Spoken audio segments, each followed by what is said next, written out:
Today's conversation we are having is around turning internal culture into customer experience and what's the missing link. And Josias is the CEO of Personal, and I'd like to get Josias to introduce himself. Thank you for having me, Mas. So I have been involved with different types of organizations over the last 2 decades, usually around technology, marketing, communication, advertising, anything related with creativity, data, and how to better engage with people. And that's what we do at Personal, using technology, leveraging technology on behalf of these organizations. Banking, but for mortgages, it came out that they started applying that video as a channel and Mhm. engaging with customers who couldn't come to the branch. So that Mhm. became a really interesting engagement and personal engagement Mm. for convenience as well for customers. So So in so I see that as a channel externally to engage with customers, but I also see a channel internally. So can you give me one example for each that you've done with the yeah, clients? sure. Um, so something many organizations forget is that that they need to, or they're dealing with people. And it doesn't matter if you're talking about customers or employees, members, whoever, partners, etc. An example is that there is this UK organization. They have about 4,000, I think it is, employees for one of the companies of the group. And they realized that many of their employees didn't understand their things like the compensation they were receiving or the benefits, etc. So they realized that they could use video personalization to, like, they could create a video, because we all love video. Video is like the content for storytelling, visual storytelling, etc. So when you combine data with um, like customer or employee data, an individual's data, with storytelling, with creative assets, etc., things become way more relevant. So they understood that.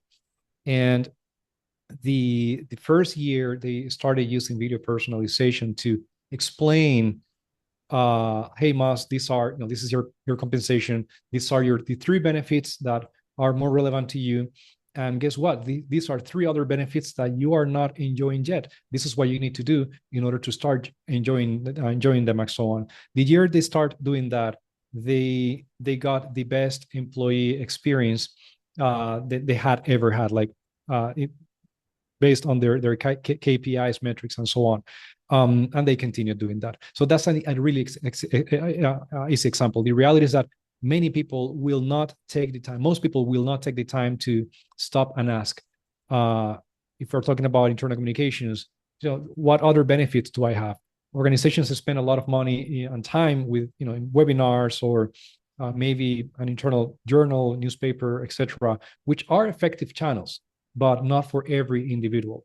Video is, on the other hand, the type of content most people feel comfortable with, and it makes things way easier to understand. And when you use personalization, you take it to the very next level.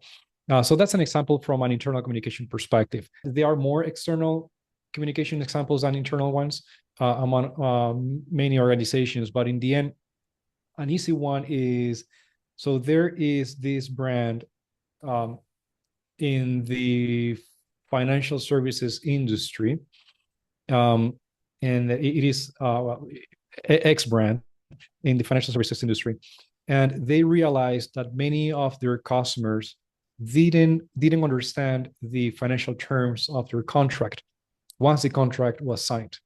The problem with that, because you could think, oh, they're new client, check, next.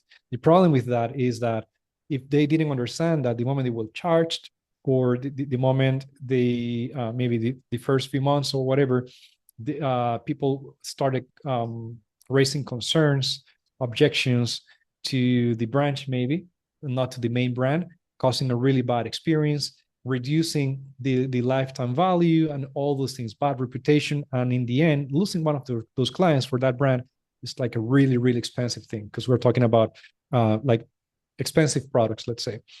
So they realized that with better storytelling, with better explanations, etc., of this information based on the context of each and every individual, they could do way better, and they could lead people to their next step without friction or reducing friction as much as possible. And they did that with video personalization.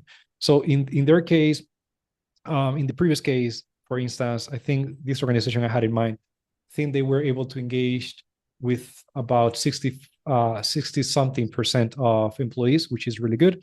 And in this other case, for this brand, from maybe 5% engagement with the PDFs they would initially send, they were they jumped to 20 something percent, for example. That was the first year. Obviously, from there you go up with optimization and all that, because you're using a type of content that makes it easier for them to understand not only their next steps, but also, when are things happening, how many, what this number mean in my context, etc., etc. You can do that using, again, visual storytelling and personalization. um So going back to your first internal example, we're talking about internal culture and customer mhm. experience. So what do you feel there's a relationship between the internal culture and what the organization sees as what is customer experience? Where do you feel that is a missing link Yeah, for the organization? yeah. In my view, organizations should think about their employees, um, and partners even, as, or should invest similar resources, quote unquote, um, or this similar to what they do with customers. Um, and you see that not only in terms of budgets, which is, obviously an organization with maybe 1,000 employees serves maybe millions of customers, or maybe a few hundreds of them, but large accounts. Obviously, it depends. But most organizations pay way more attention, in my view, to the experience of their customers. Obviously, that's quote unquote where the money comes from, um, versus the experience their employees and even partners have. Um, and in the end, in my view, we're talking about people. And an employee, same as a customer, has objections, has concerns, has desires, aspirations, and they all go through different stages in their journey with the organization. So if if I think about maybe employee John that has been with, I don't know, with Acme for the last 20 years and has stayed maybe in the same position, that person has a totally different context as compared to someone else that with the same name that has been the same amount of years in that organization, but has gone through different roles, maybe going up in that organization. And they are, it's not worse or better. It's just that each one of them, each individual has a different context. When you take that context into account, and it happens that, in my view, organizations do a better job when they communicate with slash to customers, etc. When that happens, when they take that context into account, then communications start being more effective. And because they are more effective, people pay more attention. Because they pay more attention, they also, it is easier for them to attract other people that are similar to them, etc., which at the same time reduces churn and all those things, all these KPIs each and every organization somehow would have in mind. So it is not about technology. It is not much about even budgets. A lot of that has to do with the mindset. So how can we better take care of XYZ audience? And usually when it comes to communication, or when it comes to even, their experience, um, digital or not, it comes down to their context. If you take that into account, their context, and the more granular you can be, usually the better your impact, the better conversions, if we talk about, results and all those things. So in Yeah. my view, that's the missing link, uh, more Okay. often than not. Yeah. So in my six-stage holistic framework called Hmm. culture, leadership, and communication are the first stage that I look at. That I think is very important for any company organization who wants to become customer centric needs to have a look at how well they've built their culture in the business, how much they communicate their missions, their goals to their employees, to Mm, bring them on board, to make them feel empowered and valued. And it's not just about having a snooker room or having free, cafe there mm, or a gym. It's about valuing what your employees expect you as an employer mm, to understand their needs, have an environment where they feel that they can openly talk and share if they feel they can help and they want to, and they're very like enthusiastic in wanting to see the company mm, grow, then mm. there's going to be a communication channel there to be able to do a one-to-one with the leadership and the employees. In And cold, we are a technology partner for many organizations with a strategic arm, where it's think about it as I'm talking about personal, my company, the software with the execution arm slash our professional services or like our agency on behalf of our clients to help them execute whenever they don't have bandwidth, which is quite often when that happens. And a percentage of our clients will get feedback from us in terms of strategy if they want to get it, because it is always there, and we are quite active providing feedback. But the reality is that not many organizations want to hear that feedback because it is not aligned, sadly, with the execution of an item, which is the campaign. That's obviously not always that happens when it happens, but that happens.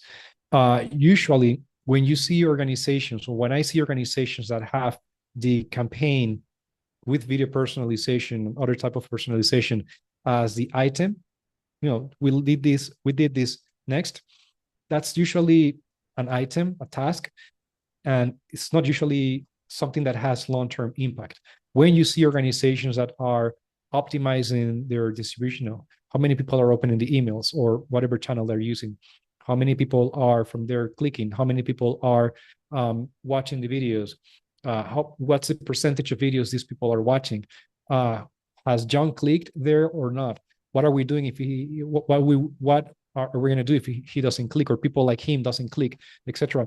When they take like a closer analysis, and when or closer look at their analytics and all that, when they then think about, okay, what can we optimize to better communicate this, is the structure of the video the right one? We saw that maybe 60% of these people watched the video but only 20% act. What should we do then next? Or is this part of the video actually clear, etc.? When you take that into account and we are optimizing, then it usually means that you don't want an item in your to do execution list. You want to get results. You want to better communicate your value proposition, the organizations, employer value proposition, for instance, or the brands, if you're talking about customers or whatever. And that's usually what makes the difference. given For that the after COVID and everybody started working remotely, I understood that there was especially when they were brought on board during that time, they weren't onboarded personally, they weren't in the office, they weren't talking to human beings, they were always just Zoom calls and team calls. So how would in this digital first environment that we have Mhm, now, there are a lot of people who do work from home as well. So how can organizations empower these employees and make them feel valued so then they can deliver a great internal customer experience to if they are serving other departments or if they're serving customers? And what do you think is the consequences of where there's a disconnect between the brand and what they're promising as what they want to deliver, and how does that impact the behavior of the employees and the culture mhm, of no communication in that mhm. respect? and how and that Yeah. eventually will impact customer experience. hmm hmm I do not remember the exact numbers. I read this report, I think it was last year, and it came to say that a decent percentage of employees, for example, in terms of communication, prefer what's the name? Prefer having or receiving information about their corporate pension plans or things like that with like in person, one-to-one meetings, etc. But only something like 9 or 19, there was a nine there, either 9 or 19% of them actually get that. And a lot of that has to do with the organization's bandwidth, regardless if you work remote or in situ, if you visit your location and all that.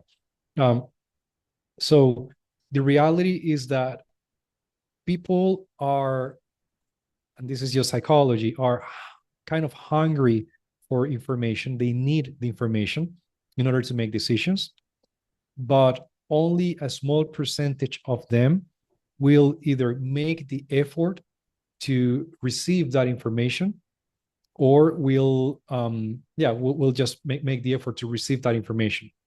The problem with that is that when people are not getting what they need, same as customers, because we are talking about people, the problem with that is that in the end, they start getting that information from someone else. So think about it. If so there is this report, I think it's um, McKinsey or Forrester, one of these uh, um, report consulting firms, it comes to say that about 73% or something around that of customers, um, but I just translate that as individuals because we all buy and you pay with time at work as well. And you get paid with money, or you are investing something or money. You pay time, money, or you pay with time or money, and you receive time or money in one or another way. Um, about 73 or something percent of them prefer a personalized experience. And personalized experience is not just a personalized email. It could be maybe a physical letter, or it could be perhaps an event, or it could be taking into account that you have been with us for X amount of years, and based on this, and based on our knowledge, this is what we believe is going to work best for you, etc. Or even taking into account what you have expressed as an employee, and so on, so on. So whenever they do not get that experience, there are three things that happen. Um, Number one is that at some point they they stop paying attention to their communications, and this is both digital communications or quote unquote face to face or offline interactions and communications. Number two, because of that, more often than not, they disengage with the product or service. And an employee is an individual. And especially in markets where they have opportunities, they can find other work opportunities and so on. And number three, they stop recommending your offering. So I remember this organization that told me that um, um, they told me that I think every time they had to hire a new employee would cost them about $30,000, pounds, more or less, quote unquote, the same.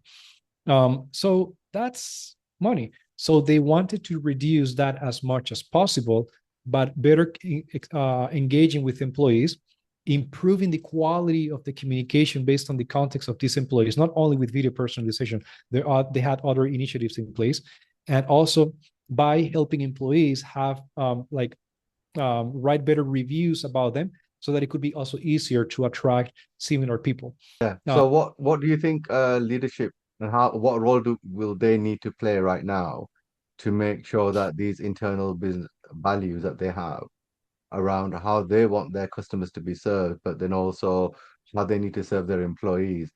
What do leadership now need to do or change the mindset uh, to bring that into the organization. Because Yeah. it starts from the top, starts from the Yeah. top, right? Yeah. They have to lead before the culture can change. Somebody said, a culture is a reward for what you do, and I don't believe that.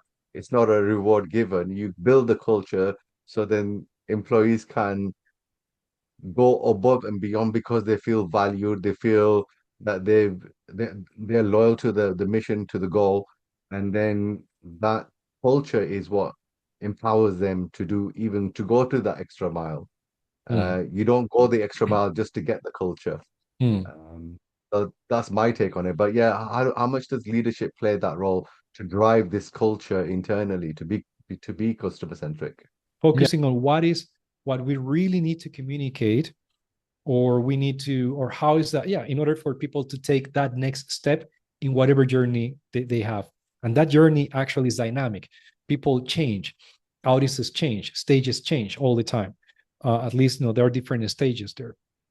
um, at the same time, there is there are a lot of internal politics between teams, for maybe fights because of the resources, bandwidth, budget, etc. So a super silly example is maybe you have an HR team.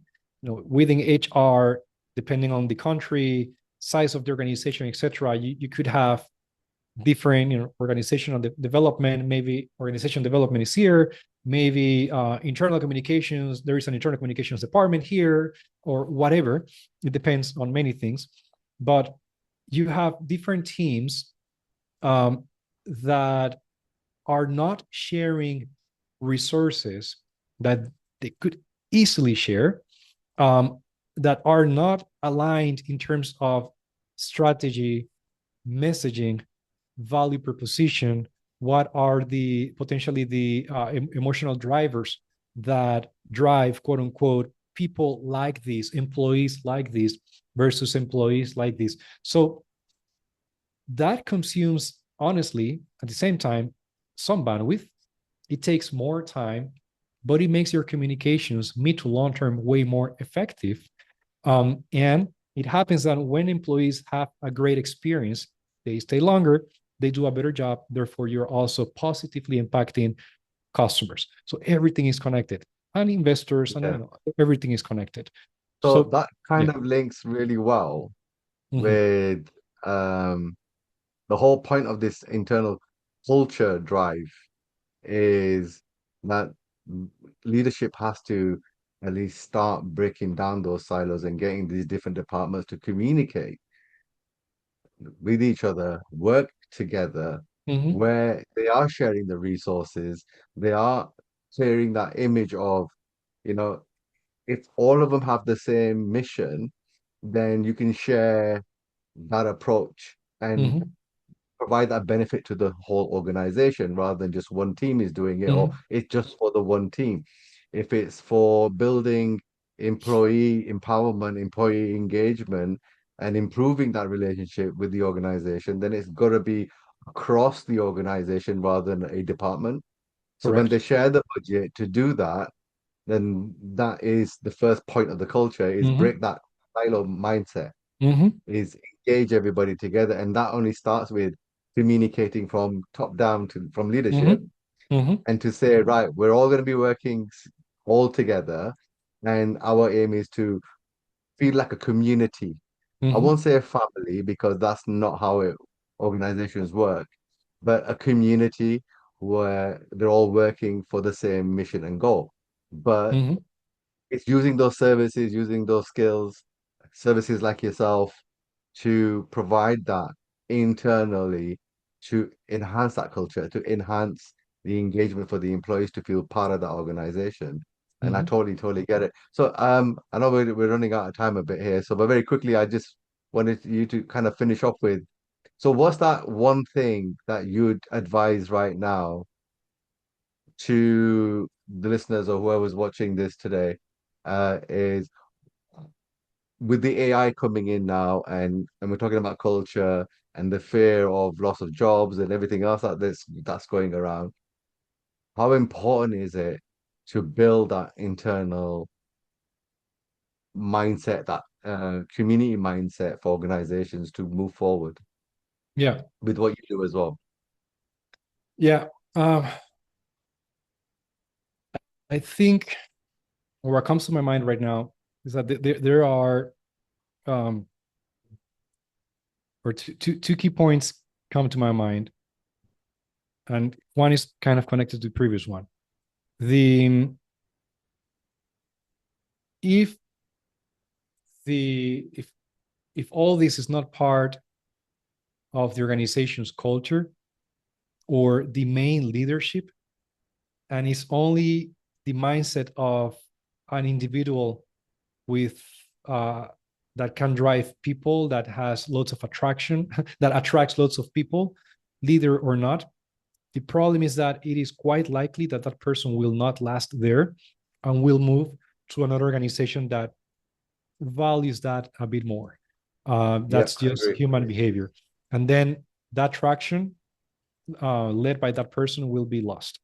And that's an expensive problem. That's one thing. Um, and that now kind of connected to the AI world. I think there is, I don't have the data for this yet. I've seen reports, seen and things like that, but I don't have my super conclusions yet. But what I'm seeing is that the opportunity for, I'm trying to connect this with the people experience in general and communications, etc. The opportunity right now is huge. And organizations are using AI and connected technologies, quote unquote, to optimize processes, spend less, and so on, which is great. Um, and that's where the potential, like job loss, etc., is. However, really smart people are using AI within their capabilities to analyze information. It doesn't have, I'm not talking about just like a lot of information, but maybe they have trying to connect this with internal communications and even uh, communication with customers and so on to find patterns they haven't seen before without relying on maybe data and analytics, a data and analytics department, etc. And or analyze things like the sentiment behind XYZ communications, or finding better approaches for engagement ideas they haven't come with before, and on all that. And those are great opportunities that can help teams do a lot more.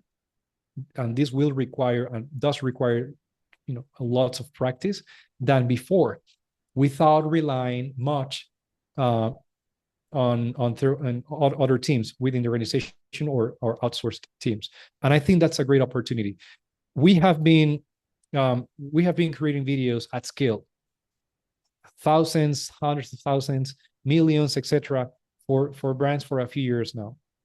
And you could think about it as a way to cut budgets in terms of people that are not creating these videos anymore because they're using technology. But at the same time, similar to what happens with the complete AI world, it is all opening other opportunities for existing people and new people that are fully embracing this and bringing new job titles, quote unquote, because they are adding value to different ways to the organization. And I think that's great. In my day to day, like my everyday right now, I use AI for many things. But a lot of that has to do with analyzing information, analyzing conversations, analyzing the data from some of the campaigns of our clients, so that we can help them get better results, so that we can find patterns that we haven't seen before to have better videos and all those things, for instance. Yeah. So that's just an example. So Okay. I think it's exciting.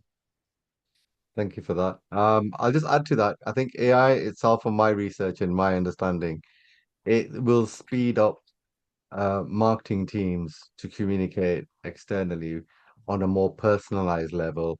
Because there, when I was previous, when I used to work in the bank, and but there, my advice would always be personalize and segment your Mhm. messaging and tone based on your individual personas of your customers. And they said that they didn't have the budget or the resource to be able to Hmm. tailor every campaign. But now Hmm. with AI and the technology there is, now you can literally tailor your tone, your messages, your campaigns very quickly and very cheaply. Hmm. So yeah, I think I think, things are yeah, so, yeah. sorry, just briefly, I think it is, it was not, I mean, obviously I wasn't there, but it was not, or it is not usually about budgets. It's more about the mindset. You don't need a big budget, and sometimes not even a budget, to be able to personalize.